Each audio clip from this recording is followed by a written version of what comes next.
Reporte 100. Hoy volvemos nuevamente al color amarillo. ¿Y por qué se dan estos cambios tan variables pues en las últimas semanas?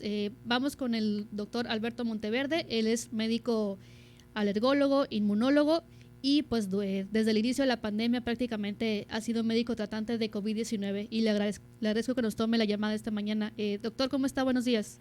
¿Qué tal? Buenos días, gracias por la invitación. Doctor, ¿en qué momento o qué escenario estamos de la pandemia de COVID-19 hasta este momento aquí en Sonora? Sabemos que los casos que se están confirmando pues no necesariamente son casos ocurridos ayer, al igual que los fallecimientos. ¿Cómo está el panorama aquí en Sonora? Sí, siempre hay un pequeño retraso en lo que es la información, porque hay que recordar que muchos de los casos que detecta la Secretaría pues son casos de hospitalización, es decir, pacientes ya confirmados con COVID, que está complicado y que están hospitalizados.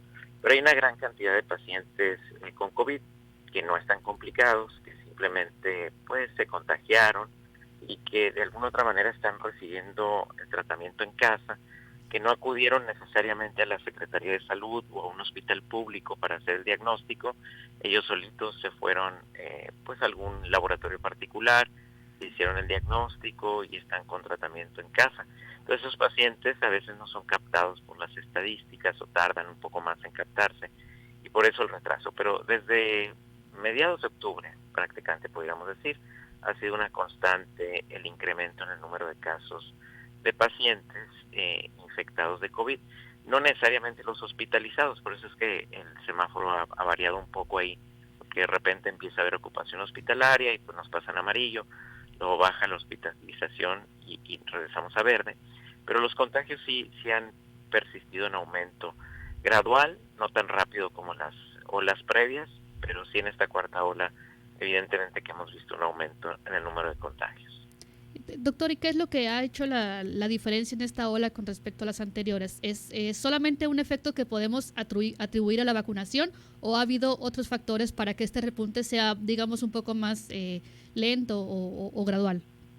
Sí, el repunte lento o gradual se debe en gran parte efectivamente al proceso de vacunación.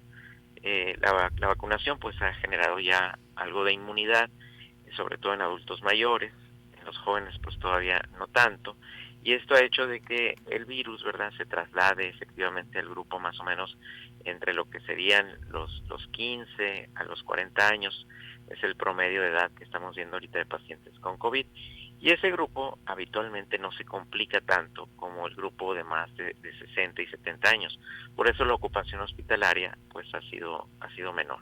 Pero sí hay COVID y sí hay gente joven que si tiene COVID se puede complicar, por eso no hay que bajar la guardia. A pesar de estar vacunados, hay que recordar que la vacuna no evita que nos contagiemos, la vacuna evita que si nos contagiamos, pues no nos compliquemos, pero eso es variable en cada persona, depende de las comorbilidades que tenga la persona. Por eso hay que continuar con el uso del cubrebocas, la sana distancia y el lavado de manos frecuente. Sin embargo, doctor, pues viene ya diciembre, ya hemos notado, de hecho, desde septiembre, octubre, un mayor incremento pues en las fiestas, tuvimos el Día de Muertos, las aglomeraciones en los panteones, ahora vienen las posadas, las fiestas de Navidad y Año Nuevo. ¿Esperaríamos un nuevo repunte a partir de diciembre, enero, como lo tuvimos el año pasado? Sí, esto va muy probablemente a continuar porque va a aumentar lo que sería el contacto social y la pérdida de la sana distancia. Y luego vemos algunos grupos todavía de personas que no comprenden bien para qué funciona la vacuna y hay una falsa seguridad de que la vacuna los vuelve completamente inmunes al virus, y no es así. Entonces pues no usan cubrebocas, ya pierden la sana distancia. Y eso evidentemente cada vez que ocurre aumenta el número de contagios, agregando de que el virus tiene un carácter estacional y se puede diseminar mejor en temporada de invierno. Entonces sí, lo más seguro es que sigamos viendo un aumento gradual, ya no tan una pendiente tan inclinada como la que tuvimos en las primeras 3 olas, y esperemos pues que se mantenga así, que efectivamente no nos sature los hospitales y que acabe como el año pasado, ahí a mediados del mes de enero. Doctor, y en el caso de la influenza, pues ya estamos también en la temporada de influenza. Estas mismas medidas preventivas contra el COVID nos ayudarán a evitar casos de influenza como también nos ayudaron el año pasado. Así es, las medidas de prevención para evitar el contagio por el SARS-CoV-2 son exactamente las mismas que evitan que las personas se infecten de influenza. Entonces, en la medida en que nos protegemos contra el COVID-19, pues al mismo tiempo nos estamos protegiendo contra la influenza, pero también hay que vacunarse contra la influenza. Hay que recordar que esa vacuna es anual. Muy probablemente COVID-19 pues tenga que terminar siendo una campaña también anual de vacunación. Pero bueno, eso todavía está por verse. Doctor, aquí hay una pregunta de la audiencia. Nos pregunta Humberto que si se vacunó con AstraZeneca de esquema completo, ¿se puede poner la vacuna de Pfizer, Moderna o Johnson?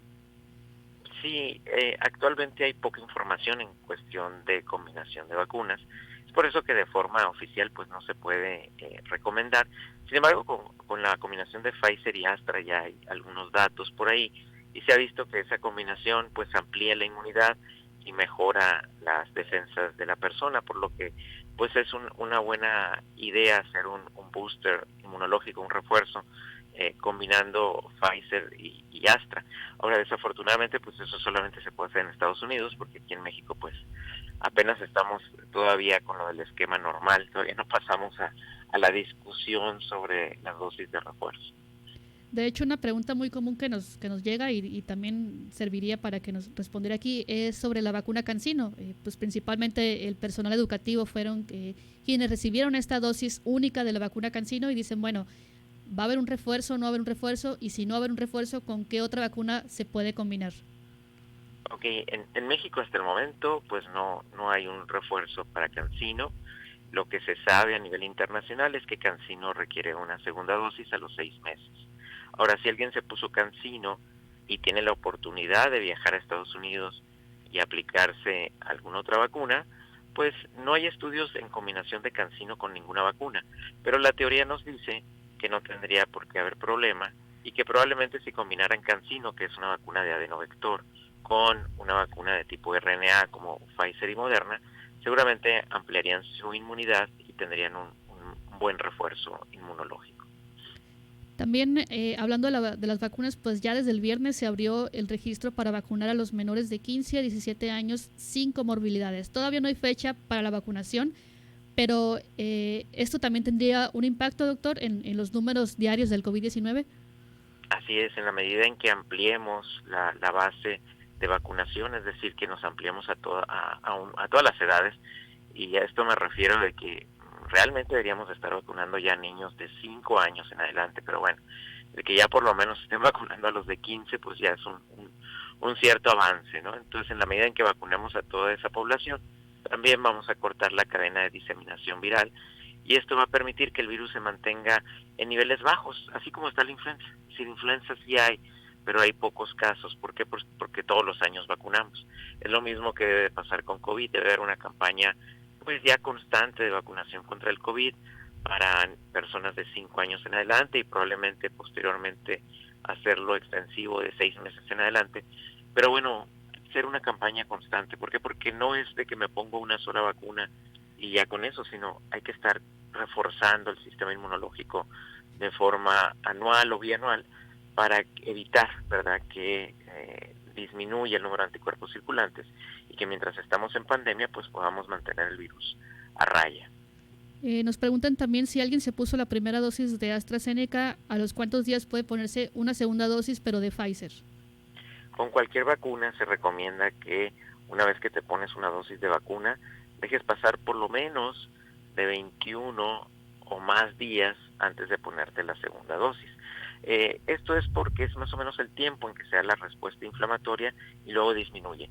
¿Qué pasa si me la pongo antes? ¿Qué pasa si me pongo una de Pfizer hoy y a la semana o a los 5 días me pongo una de Astra? Pues no es la combinación de vacunas lo que hace daño, sino cada vez que nosotros nos vacunamos estimulamos al sistema inmunológico a producir una respuesta inflamatoria. Entonces, si tú te vacunas muy seguido, la respuesta inflamatoria está constantemente estimulada y la respuesta inflamatoria es la que te puede dar tarde que temprano fiebre, dolor de cabeza, dolores musculares, ataque al estado general. Todos esos reacciones secundarias que a la gente no le gusta, entre más estimulemos el sistema inmunológico, más probable es que aparezcan. Por eso se recomienda dejar ese espacio para darle oportunidad a que exista la inflamación, luego desaparezca, y entonces ya ahora sí colocarnos una nueva dosis. Pero eso es con todas las vacunas, no es necesariamente con COVID, es con cualquier tipo de vacuna. Muy bien, doctor. Entonces, nada más haciendo una recapitulación, pues ya que desde mediados de octubre nos comenta, venimos viendo este aumento lento, gradual, y que viene el cierre de año, hay que mantener las mismas medidas como si estuviéramos pues casi al inicio, las medidas preventivas. Así es, hay que continuar con esas medidas. Hay que recordar que el semáforo no es un indicativo de no usar el cubrebocas.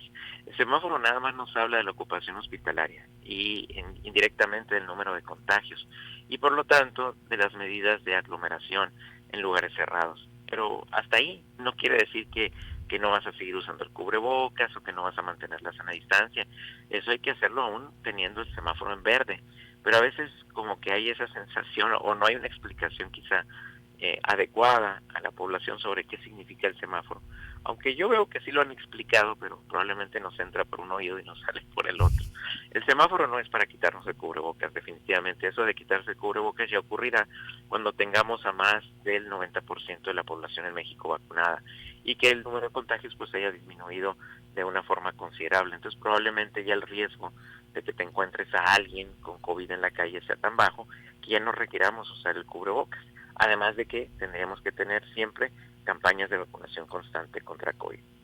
Muy bien, doctor. Alberto Monteverde, médico tratante de COVID-19, muchas gracias por tomar esta llamada y seguimos en contacto. Gracias por la invitación. Hasta luego. Hasta luego. Buen día. Reporte 100.